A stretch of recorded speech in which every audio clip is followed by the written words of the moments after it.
Hey there, Jen here, and I want to go a little bit further with the whole concept of the mechanics of suffering. I shot a video earlier this week, but I want to go deeper into it because this is such an important topic, and I really hope that you can, perhaps check out the other video, watch this one, and maybe you'll gain a deeper understanding of the mechanics of suffering. Because when we understand, that's the first step of moving toward, alleviating suffering.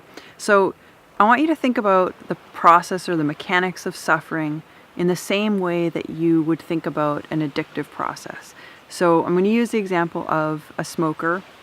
And, a smoker goes through, every time a smoker reaches for a cigarette, there is an entire process that leads up to, smoking that cigarette. And the process might look something like this. A feeling of uncertainty arises in the smoker. Maybe totally unconscious, something triggers the feeling of uncertainty. Now, because that smoker is not able to hold and be with the feeling, the groundless, naked, raw, intense feeling of uncertainty, the feeling arises, and along with the feeling, immediately triggers a thought, like, I don't like this. Then the next thought is something like, this needs to stop, which then, triggers more feelings of, uneasiness, which trigger more thoughts like, maybe it would be good to go outside and have a cigarette. And, it's like this cycle between feeling and thoughts that are just accelerating the whole thing. And remember, the binoculars are on at this point. And so then the smoker finds themselves going outside, reaching for a cigarette, finding relief, ending the cycle, the mechanics of that addiction for the moment. And I say for the moment because, and this is a really important point, because the binoculars are on and the smoker is going through those motions on an unconscious, subconscious level, like they're not aware that it started with the uncertainty. They're not aware of the thoughts and the feedback loop that's going between the feelings and the thoughts. And then they reach for the cigarette. All they recognize is, hey, it'd be a good time to have a cigarette. Smoke. Okay? Because they've gone through it unconsciously, it solidifies that whole process. So the next time uncertainty arises, you bet they are absolutely primed to continue that unconscious cycle and reach for the cigarette. So, because it builds momentum, right? Like there's momentum there that will continue and continue until the cycle is met with awareness. So consciousness, the light of consciousness comes in. You see, oh my gosh, I feel this feeling in my body. These thoughts go through my head, and then I reach for a cigarette. I want to quit smoking, so what do? The same exact mechanics happen with all suffering. So, whether it is anxiety, whether it's shyness, whether it's rage, whether it's, feeling ugly, whatever your pain is, what you can identify, OCD thoughts, whatever it is that you're struggling with. All of that suffering has, a mechanical process. And as weird as it may sound, just like how a cigarette is not good for you, as weird as it sounds, like sometimes the process of suffering is all about, finding some sort of temporary resolution through self-hatred. That sounds weird, right? To find resolution with self-hatred, but isn't smoking a cigarette also like self-hatred?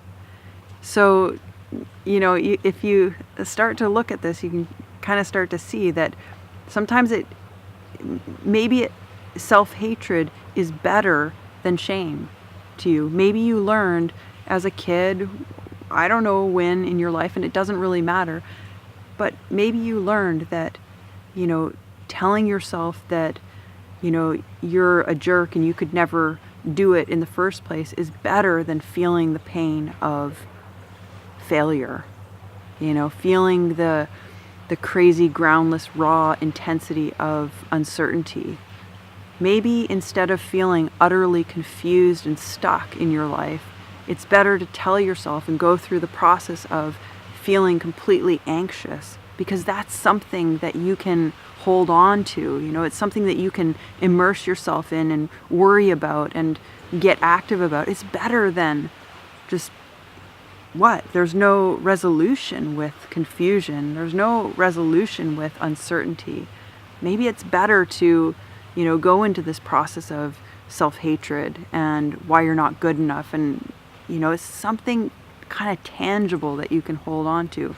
In the same way, if you walk into your house and it's an absolute mess, and, maybe it triggers a feeling like, wow, I'm a failure. Like my house is, a reflection of who I am. So the feeling of being a failure, which instantly triggers like, a series of thoughts which accentuate the feeling of being a failure, which feels like more than you can handle to be with and hold and love.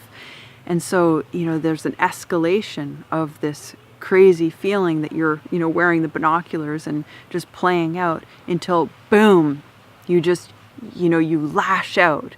Maybe you lash out at people you love, or you lash inward and you tell yourself, well, you're just such a loser, like you could never keep a house clean, or whatever it is. What I want to do is encourage you to recognize when you are putting the binoculars up and becoming unconscious to your process of suffering. So it's like the first step is to recognize that you're wearing binoculars. Okay, so if I walked around and I was all the time, looking through the binoculars, I would maybe forget that I was even wearing binoculars, especially if I didn't have to hold my arms up and stuff, but they were just glasses that I was wearing. I would forget. I would become unconscious to the fact that I'm looking through binoculars. Well, the same is true with your suffering, right? And so if you can start to see yourself going through the motions, the next step would be for you to recognize, what are those motions? What are the mechanics of my suffering? And then to recognize what is happening, right in the beginning. Like, what triggered this? What are the feelings that I'm actually not willing to be with? What am I trying to run away from when I run into self-hatred? What am I trying to run away from when I lash out at people I love? What am I running away from when I go into worry and I just, have OCD thoughts about worry? What am I trying to avoid here? And just by bringing your conscious awareness to, the fact that you're looking through binoculars, to your suffering, it means that you're no longer going through it unconsciously, which means that you are no longer fueling the pattern, right? Like, just like the smoker that recognizing, oh, okay, I feel uncertain, I go sees the pattern, they're no longer fueling it with their unconscious awareness. Now they see the pattern. So it's like taking the binoculars off. I see this pattern playing out. Wow. Now you have a choice. Now you can see, wow, what I really need to do is I really need to open myself and learn how to be with myself when, I'm in uncertainty. I need to learn how to be with myself when I feel like people don't like me. I need to learn how to be with myself when I feel utterly confused, stuck, alone, whatever it is.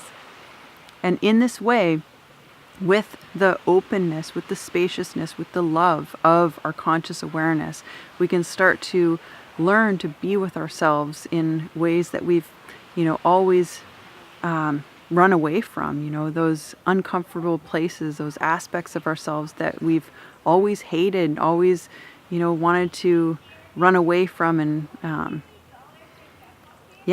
and that's really how you can end the cycles of suffering in your life and, find your way back into balance. And I want to end this video just by saying that this is not for the weary. Bringing your conscious awareness to your process of suffering, is going to illuminate. It's going to illuminate the process. So, for example, if you bring your awareness to, your process of suffering with an inner critic, and you start paying attention, what are the words that my inner critic tells me? Usually it's in the background, right? People don't pay attention to it, or maybe they just like blindly listen to the inner critic. But now I'm actually turning and I'm looking, what are those words that the inner critic is telling me? When you do that, I'm going to warn you that you are going to be astounded by how much, intensity there is there. Because it's like if you went into a dark room that you had always gone in with a dim light, and you brought a really bright flashlight, and all of a sudden, you see what the room actually looks like. You're going to see a lot more. Or like when you've put a flashlight up, and you see all the dust particles in the air. It illuminates things, right? Well, the same way with our conscious awareness, that happens as well. But the good news is that with that, just bringing that consciousness also brings spaciousness. And it's got a quality, it's a very loving quality, a very open quality. And soon, as you do this over and over, and you ground yourself in this, in your consciousness, conscious awareness, like all of that momentum is going to dissipate, and it's going to come into a natural place of rest, and things are going to feel a whole lot better. So, kind of a long video today. I hope this has been helpful, and I really hope it leaves you with an interest in starting to pay attention and uncover the mechanics of your own suffering. It's really kind of cool, and it's really super, super helpful, and that's what I hope for you. If you have any questions at any time really about any of my videos, feel free to leave a comment and reach out to me, and I'll be sure to get back to you. Maybe not right away, but I will get back to you. And I have more videos on my channel, so you might decide to subscribe and check those out. And I also have a website and a Facebook page where you can reach out and check what I've got going on over there. But more than anything, I hope you have a great day, and I look forward to sharing another video with you very soon.